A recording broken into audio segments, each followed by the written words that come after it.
ನಮಸ್ಕಾರ ಸ್ನೇಹಿತರೆ, ಈ ಒಂದು ಚಿಕ್ಕ ಮೊಬೈಲ್ನಿಂದ ಏನೆಲ್ಲ ಆಗ್ತಾ ಇದೆ. ನಾವು ಇದಕ್ಕೆ ಡ್ರಗ್, ಎಣ್ಣೆ, ಸಿಗರೇಟ್ಗಿಂತಲೂ ಹೆಚ್ಚಾಗಿ ಅಡಿಕ್ಟ್ ಆಗಿದ್ದೇವೆ. ಮೊಬೈಲ್ ಇಲ್ಲದೆ ಜೀವನವೇ ಇಲ್ಲ ಅಂತ ಹೇಳಿ ನಾವು ಅಂದ್ಕೊಂಡಿದ್ದೇವೆ. ಊಟ ಮಾಡ್ತಾನೂ ಮೊಬೈಲ್ ಬೇಕು, ಟಾಯ್ಲೆಟಿಗೆ ಹೋಗ್ತಾನೂ ಮೊಬೈಲ್ ಬೇಕು, ಜರ್ನಿ ಮಾಡ್ತಾ ಮೊಬೈಲ್ ಬೇಕೇ ಬೇಕು. ನಮ್ಮ ಜೊತೆ ನಮ್ಮ ಪುಟ್ಟ ಮಕ್ಕಳಿಗೂ ಈ ಮೊಬೈಲ್ನ ಅಡಿಕ್ಟ್ ಮಾಡ್ತಾ ಇದ್ದೇವೆ. ಮಕ್ಕಳು ಊಟ ಮಾಡಿಲ್ಲ ಅಂದರೆ, ಹೋಮ್ವರ್ಕ್ ಮಾಡಿಲ್ಲ ಅಂದರೆ, ನಾವು ಹೇಳಿದ ಕೆಲಸ ಮಾಡಿಲ್ಲ ಅಂದರೆ ಮೊಬೈಲ್ ಕೊಟ್ಟು ಸಮಾಧಾನವನ್ನು ಮಾಡ್ತಾ ಇದ್ದೇವೆ. ಇದು ಪ್ರತಿಯೊಬ್ಬರ ಮನೆಯಲ್ಲೂ ನಡೆಯೋ ಕತೆ. ಚಿಕ್ಕ ಮಕ್ಕಳು ನಮ್ಮ ಕೈಗೆ ಬಂದಿಲ್ಲ ಅಂದರೆ ಮೊಬೈಲ್ ತೋರಿಸಿ ಬಾ ಅಂತ ಹೇಳಿ ಆ ಮಗುವನ್ನು ಕರ್ಕೊಂಡು ಬಿಡ್ತೀವಿ. ನಾವು ಮಕ್ಕಳಿಗೆ ಮೊಬೈಲ್ ಕೊಟ್ಟು ಎಷ್ಟು ದೊಡ್ಡ ಅಪರಾಧವನ್ನು ಮಾಡ್ತಾ ಇದ್ದೇವೆ ಗೊತ್ತಾ? ಮೊಬೈಲ್ನಿಂದ ಮಕ್ಕಳಿಗೆ ಏನೆಲ್ಲ ಕಾಯಿಲೆಗಳು ಬರ್ತಿವೆ ಗೊತ್ತಾ? ಮೊಬೈಲ್ ಮತ್ತು ಟಿ ವಿಯಿಂದ ಮಕ್ಕಳಿಗೆ ಭಾಷೆ ಸಮಸ್ಯೆ ಆಗ್ತಾ ಇದೆ, ಬೊಜ್ಜು ಬರ್ತಾ ಇದೆ, ಸೋಮಾರಿಗಳಾಗ್ತಿದ್ದಾರೆ, ಕಣ್ಣಿನ ಸಮಸ್ಯೆ ಆಗ್ತಾ ಇದೆ, ಮತ್ತೆ ಮಕ್ಕಳು ನಿದ್ರೆ ಕೂಡ ಕಮ್ಮಿ ಮಾಡ್ತಾ ಇದ್ದಾರೆ. ಹಾಗಿದ್ರೆ ಈ ಮೊಬೈಲ್ನಿಂದ ಏನೆಲ್ಲ ಆಗ್ತಾ ಇದೆ, ಇದರ ಬಗ್ಗೆ ಕಂಪ್ಲೀಟ್ ಮಾಹಿತಿಯನ್ನು ನಾನು ನೀಡ್ತಾ ಹೋಗ್ತಾ ಇದ್ದೇನೆ. ನಾನು ನಿಮ್ಮ ಶಿವರಾಜ್ ಬಾಣಂಕಿ. ನೀವು ಸುದ್ದಿಯನ್ನದ ಸಬ್ಸ್ಕ್ರೈಬರ್ ಆಗೋದನ್ನು ಮರಿಬೇಡಿ.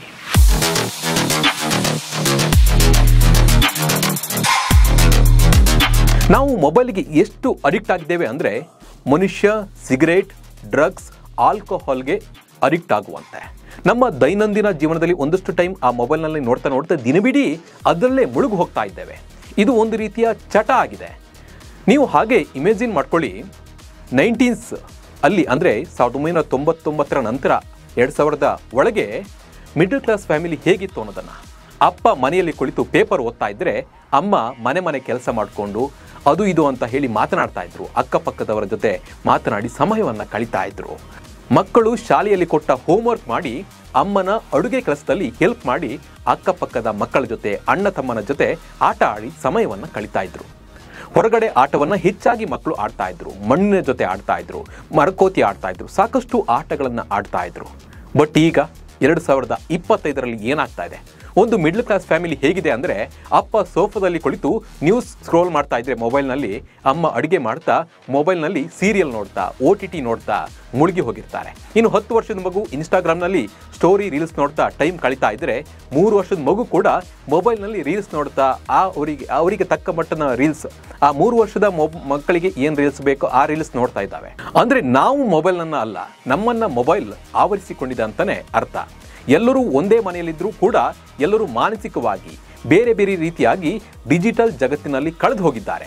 ಅವರವರ ನಡುವೆ ಯಾವುದೇ ಒಂದು ಮಾತಿಲ್ಲ, ಯಾವುದೇ ಪ್ರೀತಿ ಇಲ್ಲ, ಯಾವುದೇ ಸಂಪರ್ಕ ಕೂಡ ಇಲ್ಲ. ಅವರ ಜೊತೆ ಇರೋದು ಮುಖದ ಮೇಲೆ ಬೀಳ್ತಿರುವ ಮೊಬೈಲ್ ಬೆಳಕು ಮಾತ್ರ. ಅದರಲ್ಲೂ ಮಕ್ಕಳಂತೂ ಮೊಬೈಲ್ ಬಿಟ್ಟು ಇರೋದಕ್ಕೆ ಕೇಳ್ತಾ ಇಲ್ಲ. ಮಕ್ಕಳ ಪೋಷಕರು ಕೂಡ ಅವರವರ ಕೆಲಸ ಆಗಬೇಕು, ತನ್ನ ಮಗು ಸೈಲೆಂಟ್ ಆಗಿರಬೇಕು ಅಂತ ಆ ಮಗುಗೆ ಮೊಬೈಲ್ ಕೊಟ್ಟು ತಮ್ಮ ಕೆಲಸದಲ್ಲಿ ಬ್ಯುಸಿ ಆಗಿರ್ತಾರೆ. ಬಟ್ ಇದು ಮೊದಲಿಗೆ ಚೆನ್ನಾಗಿ ಅನಿಸಿದ್ರು, ನೀವು ನಿಮ್ಮ ಕೈಯಾರೆ ಮಕ್ಕಳನ್ನು ಮೊಬೈಲ್ಗೆ ಬಲಿ ಕೊಡ್ತಿದ್ದೀರಿ ಅಂತ ಅರ್ಥ ನೆನಪಿರಲಿ. ಅಕ್ಟೋಬರ್ 2024ರಲ್ಲಿ ಭಾರತದಲ್ಲಿ ಒಂದು ಸಮೀಕ್ಷೆ ಆಗುತ್ತೆ. ಒಂದು 70,000 ಪೋಷಕರನ್ನು ಕರೆಸಿ ಈ ಒಂದು ಸಮೀಕ್ಷೆ ಮಾಡಲಾಯಿತು. ಇದರಲ್ಲಿ 66% ಪೋಷಕರು ನಮ್ಮ ಮಕ್ಕಳು ಸೋಷಿಯಲ್ ಮೀಡಿಯಾ, OTT, ಆನ್ಲೈನ್ ಆಟಗಳ ಚಟಕ್ಕೆ ಬಿದ್ದಿದ್ದಾರೆ ಅಂತ ಹೇಳಿದ್ದಾರೆ.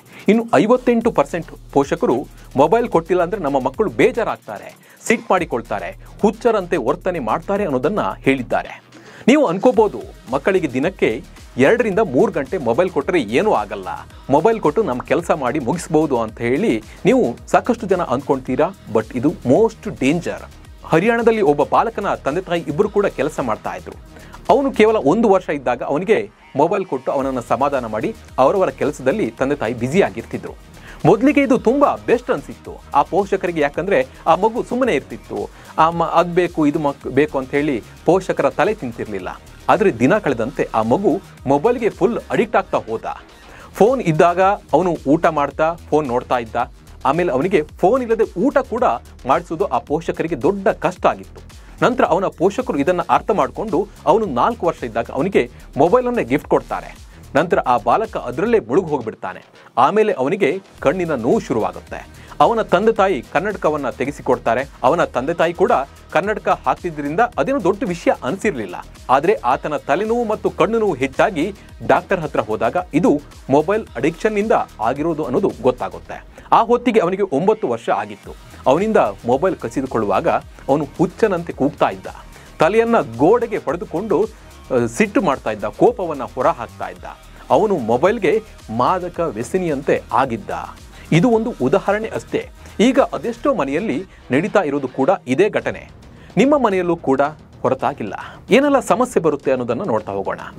ಕಣ್ಣಿನ ಸಮಸ್ಯೆ. ನೇತ್ರ ತಜ್ಞರ ಪ್ರಕಾರ ಮಕ್ಕಳು ಈಗ ಹೀಗೆ ಮೊಬೈಲ್ ಬಳಸಿದರೆ 2025ರ ಹೊತ್ತಿಗೆ 50% ಮಕ್ಕಳು ಸಮೀಪ ದೃಷ್ಟಿದೋಷದಿಂದ ಬಳಲಿ ಭಾರತದ ಅರ್ಧದಷ್ಟು ಜನ ಕನ್ನಡಕವನ್ನು ಧರಿಸಬೇಕಾಗುತ್ತೆ ಅನ್ನೋದನ್ನು ಹೇಳಿದ್ದಾರೆ. ನಿದ್ದೆ ಕಮ್ಮಿ. ಹಾಗೆ ಮಕ್ಕಳು ಹೆಚ್ಚು ಮೊಬೈಲ್ ನೋಡೋದ್ರಿಂದ ನಿದ್ರಾಹೀನತೆಯಿಂದ ಬಳಲುತ್ತಿದ್ದಾರೆ. ಮೊಬೈಲ್ ಬಳಕೆಯಿಂದ ಮಕ್ಕಳು ಒಟ್ಟು ನಿದ್ರೆ ಟೈಮ್ ಕಡಿಮೆ ಆಗಿದೆ ಅನ್ನೋದು ಅಧ್ಯಯನದಿಂದ ತಿಳಿದು ಬಂದಿದೆ. 1 ಗಂಟೆ ಮೊಬೈಲ್ ನೋಡೋದ್ರಿಂದ 10 ರಿಂದ 15 ನಿಮಿಷ ನಿದ್ರೆ ಕಮ್ಮಿ ಆಗುತ್ತಂತೆ. ಮೊಬೈಲ್ನಲ್ಲಿರುವ ಎಲೆಕ್ಟ್ರಾನಿಕ್ ಲೈಟ್ ಇದಕ್ಕೆ ಕಾರಣ ಅನ್ನೋದು ಕೂಡ ಸಂಶೋಧನೆಯಿಂದ ತಿಳಿದು ಬಂದಿದೆ. ಬೆಳವಣಿಗೆ ಕುಂಠಿತ. ಒಂದು ಮಗು ಆರೋಗ್ಯವಂತ ಮನುಷ್ಯನಾಗಿ ಭವಿಷ್ಯದಲ್ಲಿ ಬೆಳೆಯಲು